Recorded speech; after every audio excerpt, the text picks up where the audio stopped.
اللہ کے نام سے شروع جو بڑا مہربان اور نہایت رحم کرنے والا ہے۔ تمام مومن مسلمانوں کو عید غدیر کے بعد عید مباہلہ مبارک ہو۔ عید مباہلہ کیا ہے؟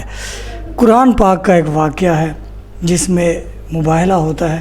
تو آئیے ویڈیو کا آغاز کرتے ہیں۔ ڈسکلیمر دیکھنے کے بعد اہل سنت کے علماء ہیں جو مباہلہ کو بیان کر رہے ہیں، ان کی سنتے ہیں بات کہ یہ مباہلہ کیسے بیان کر رہے ہیں۔ بہت اچھا ویڈیوز ہے، بسم اللہ۔ جب نجران کے عیسائیوں کے ساتھ مباہلے کا وقت آن پہنچا اور اللہ نے قرآن میں اس منظر کو بیان کیا ہے، قُلْ تَعَالُوا نَدْعُ أَبْنَاءَنَا وَأَبْنَاءَكُمْ وَنِسَاءَنَا وَنِسَاءَكُمْ وَأَنفُسَنَا وَأَنفُسَكُمْ ثُمَّ نَبْتَهِلْ۔ اے محبوب ارشاد کر دیجئے، تم بھی اپنے بیٹے لے آؤ، ہم بھی اپنے بیٹے لے آتے ہیں، تم بھی اپنی خواتین لے آؤ، ہم بھی اپنی خواتین لے آتے ہیں، تم خود آ جاؤ اور ہم بھی خود آ جاتے ہیں، پھر ہم مباہلہ کرتے ہیں اور جھوٹوں پر اللہ کی لعنت کرتے ہیں۔ تو حضور علیہ السلام جب مباہلہ کے لیے نکلے، نجران کے عیسائی پورے کر و فر کے ساتھ اور اپنے لوگوں کے ہمراہ منتظر تھے، تو حضور نکلے تو حضور کے ساتھ حضرت علی المرتضیٰ رضی اللہ تعالیٰ عنہ تھے۔ آقا کریم کے ساتھ حسنین کریمین تھے اور سیدہ فاطمہ رضی اللہ تعالیٰ عنہا تھی۔ اس طرح کہ حضور نے حسنین کریمین کے ہاتھ تھامے ہوئے تھے اور پیچھے سیدہ فاطمہ تو زہرا رضی اللہ تعالیٰ عنہا چل رہی تھی اور سیدہ فاطمہ کے پیچھے حضرت علی المرتضیٰ چل رہے تھے۔ حضرت فاطمہ پردے کے حصار میں تھی، لیکن اس کے باوجود عورت کا باہر انتہائی مجبوری کی حالت میں اللہ کی توحید کی گواہی دینے کے لیے نکلنا بھی پڑا۔ تو اطراف میں بیٹے ہیں، سامنے باپ ہے اور پیچھے شوہر ہے اور ماحول مدینے کا ہے، سارے چاہنے والے اور محبت کرنے والے ہیں، اور یہ شہزادی کونین وہ ہیں کہ اگر یہ گھر سے نکلیں تو کائنات کی آنکھیں خم ہو جائیں اور پلکوں پر پردے آ جائیں، لیکن اس کے باوجود جب نکلتے ہیں، بلکہ میں نے کہیں پڑھا کہ آپ کے قدموں کے نشان پر حضرت علی المرتضیٰ رضی اللہ تعالیٰ عنہ قدم رکھتے کہ قدموں کا نشان بھی باقی نہ بچے۔ عورت کو گھر سے نکلنے کے لیے یہ ایک ضابطہ دیا کہ بامر مجبوری عورت کو گھر سے نکلنا بھی پڑے تو اس کو اپنے محرم کے ساتھ کس احتیاط سے نکلنا پڑے گا۔ اللہ اکبر! یہ ملکوتی قافلہ، یہ تقدس مآب قافلہ جو 5 نفوس پر مشتمل تھا، جس پر میرے حضور نے ارشاد فرمایا اللہم ہؤلاء اہلی، اللہ یہ ہیں میرے اہل، یہ ہیں میرے گھر والے۔ اللہ اکبر! میری کل کائنات یہ ہے، اور آج تیری توحید کی گواہی کے لیے، سچائی کی گواہی کے لیے، مباہلے کے لیے لے کر کے پیش ہو رہا ہوں۔ اللہ اکبر! ان کی آپ نے بات سنی کہ سچائی کی گواہی کے لیے، اس کا مطلب یہ ہے یہاں پر آپ پہنچ گئے کہ اہل بیت سچے ہیں۔ یہ توحید کی گواہی دینے کے لیے عیسائیوں کے سامنے آ رہے ہیں، عیسائیوں کو یہ بتانے کے لیے کہ اللہ ایک ہے اور اللہ کا آخری رسول محمد مصطفیٰ صلی اللہ علیہ وآلہ وسلم ہے، اور یہ سچے ہیں۔ اہل سنت کا مولوی بتا رہا ہے۔ اس کے آگے یہ کیا کہتے ہیں، پھر اس کے آگے اہل تشیع کیا کہتے ہیں، پھر اس کے آگے باغ فدق کا مسئلہ شروع ہو جائے گا۔ ویڈیو بہت انٹرسٹنگ ہے، تو آگے کیا کہتے ہیں۔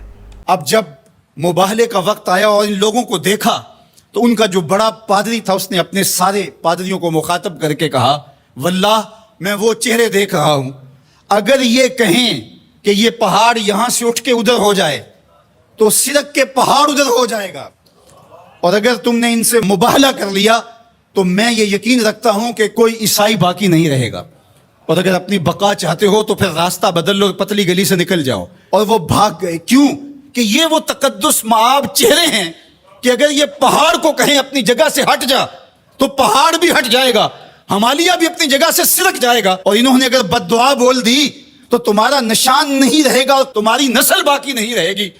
میرے ان جملوں پر اور میری اس گفتگو پر تھوڑی دیر ٹھہر جائیں۔ انہوں نے کہا کہ اگر انہوں نے بد دعا بول دی تو کوئی عیسائی موجود نہیں رہے گا، اور انہوں نے آل رسول کا حیا کرتے ہوئے مباہلے سے پسپائی اختیار کر لی۔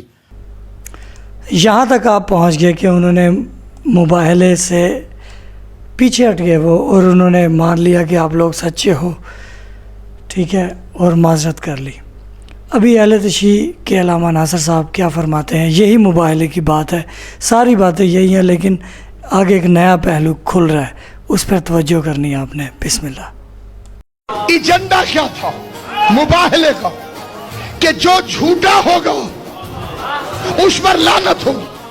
اللہ نے لعنت بھیج دی, عیسائیوں نے وصول نہیں کی. بتاؤ کہاں گئی؟ میں ابھی کھرا ڈھونڈ کے دیتا ہوں تمہیں لعنت کا. اللہ نے بھیجی, عیسائیوں نے لی نہیں. لعنت تھی اس کے لیے جو پنجتن کے مقابلے پر آئے, عیسائی مقابلے سے ہٹ گئے. تلاش کرو لعنت گئی کہاں. نبی کے دنیا سے جانے کے بعد زہرا کسی دربار میں گئی, اس نے گواہ مانگے, بطول نے وہ گواہ پیش کیے جو مباہلے میں گواہ تھے, اس نے گواہوں کو جھٹلایا. فاطمہ واپس آ گئی, پتہ چلا حق لینے نہیں گئی تھی, مباہلہ والی لعنت اس کے وارث کے گھر تک پہنچانے والی زہرا. تو یہاں پر پاک سیدہ سلام اللہ علیہا جو ہے وہ دربار میں گئی ہیں. یہ وہ بات علامہ صاحب بتا رہے تھے اہل تشیع کے. اور ابھی دیکھتے ہیں, ابھی اس میں آ جاتی ہے کہ نبی کی, رسول خدا صلی اللہ علیہ وآلہ وسلم کی کوئی وراثت نہیں ہوتی, ان کی وراثت دین ہوتا ہے, اور یہ ساری باتیں جو مولوی لوگ کرتے ہیں. آئیے اہل سنت کے علماء انہوں نے ریسرچ کر کے اس مسئلے کی جو ہے نا اس کا اینڈ کیا ہے, آئیے دیکھتے ہیں. تو یہ تسلط کا جو لفظ ہے یہ پیغمبر کی ملکیت کو ظاہر کر رہا ہے. ایک یہ پہلا پوائنٹ ہے. دوسرا یہ ہے کہ کیا نبی کی وراثت ہوتی ہے یا نہیں. یوصیکم اللہ فی اولادکم للذکر مثل حظ الانثیین, سورہ نساء کے اندر اللہ رب العالمین نے یہ بتا دیا ہے کہ تمام امت کی, تمام مسلمانوں کی وراثت ہے, اور اس کے اندر وَلِكُلٍّ جَعَلْنَا مَوَالِيَ مِمَّا تَرَكَ الْوَالِدَانِ وَالْأَقْرَبُونَ. وَلِكُلٍّ, یہاں وَلِكُلٍّ کا جو لفظ ہے یہ میرا پوائنٹ ہے کہ ہر ایک کے لیے ہم نے وراثت مقرر کی ہے, وراثت کا قانون ہم نے طے کر دیا ہے. اب یہ چاہیے کہ رسول اللہ کی اگر وراثت نہیں ہے وہ اس وَلِكُلٍّ جَعَلْنَا کے اندر شامل نہیں ہے, کہ ایسی ہونی چاہیے کہ جس کے اندر رسول اللہ کو مستثنا کیا گیا ہو, کہ ساری امت کی وراثت تو چلے گی قرآن کے اس قانون کے مطابق, لیکن پیغمبر کی وراثت نہیں ہوگی, اس کی نہیں چلے گی. تو لہٰذا قرآن کریم کے خلاف ہے یہ چیز کہ رسول اللہ کی وراثت نہیں تھی, اور قرآن نے ان کو یہاں سے خارج نہیں کیا. اب حضرت ابو بکر رضی اللہ عنہ نے حضرت فاطمہ کے کلیم کو رد کرنے کے لیے جو روایت پیش کی, بخاری میں بھی ہے, مسلم میں بھی ہے, دوسری تمام شیعہ کتابوں میں بھی ہے اور سنی کتابوں میں بھی, اس کے اندر 3 پوائنٹ ہیں. ابھی دونوں علماء نے, دونوں اسکالرز نے وہ حدیث پیش کی ہے, میں اس کی تفصیل میں نہیں جاؤں گا, وقت کم ہے. اس کے 3 اجزاء ہیں. پہلا جز یہ ہے کہ انبیاء کسی کے وارث نہیں ہوتے, یعنی وہ اپنے والدین کی وراثت نہیں لیتے. دوسرا پوائنٹ یہ ہے کہ انبیاء کی وراثت نہیں ہوتی, ان کا کوئی رشتہ دار اور ان کے کوئی قریبی جو ہیں عزیز وہ ان کی وراثت نہیں لے سکتے. اور تیسرا پوائنٹ یہ ہے کہ جو کچھ انبیاء چھوڑتے ہیں وہ صدقہ ہے. اب یہاں سوال یہ ہے کہ انبیاء کی وراثت نہیں ہوتی, تو رسول اکرم صلی اللہ علیہ وآلہ وسلم نے اپنے والد گرامی حضرت عبداللہ بن عبد المطلب کی وراثت لی ہے. اس میں 3 چیزیں تھیں. ایک وہ ان کا مقام تھا جس کے جو ان کا آبائی مقام تھا. دوسرا ام ایمن جو لونڈی تھی, اور تیسری چیز جو ہے وہ تلواریں اور اونٹنی تھی. بعض کہتے ہیں ایک سے زیادہ اونٹ تھے, بعض کہتے ہیں ایک تھے, چلو ایک ہی صحیح, ہم ایک ہی پر اکتفا کرتے ہیں. تو یہ وراثت تھی رسول اللہ کے والد کی.